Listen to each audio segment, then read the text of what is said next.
समाज सेवा म्हणजे फक्त काम नव्हे तर ती एक निस्वार्थ भावना असते। अशा लाखो भावना आत्मसात करणाऱ्या देशभक्त सुनीताताई निंबाळकर। सुनीताताई निंबाळकर यांचं जीवन म्हणजे समाजासाठी वाहिलेली एक खरी गोष्टच आहे।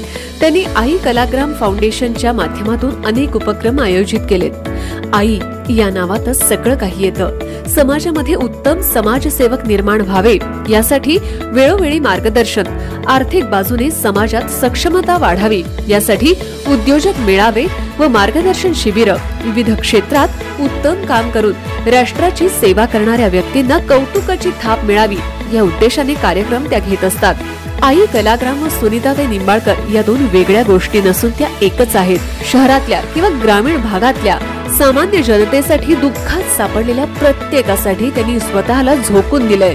या फाउंडेशनच्या माध्यमातून नागरी समस्या, आदिवासी, धनगर, कातकरी समाजासाठी काम, आरोग्य शिबिराचं आयोजन करणे, जनजागृती व सांस्कृतिक कार्यक्रमांचं आयोजन, महिलांच्या अन्यायाविरुद्ध लढा देणे, जगाचा पोशिंदा असणाऱ्या शेतकऱ्यांच्या वेदनांवर मलम लावण्याचं काम करणे, गरिबांच्या घराच्या जप्त्या थांबवणे, सावकारीच्या जाळ्यात अडकलेल्यांना मदतीचा हात देणे, शिक्षणात अडथळा आलेल्या विद्यार्थ्यांना मार्गदर्शन आणि योग्य ती मदत, कायद्याविषयी अज्ञान दूर करत अनेकांना न्याय मिळवून देणे, अशी अनेक कामं त्यांच्या जीवनाचं मिशनच झालेलं आहे।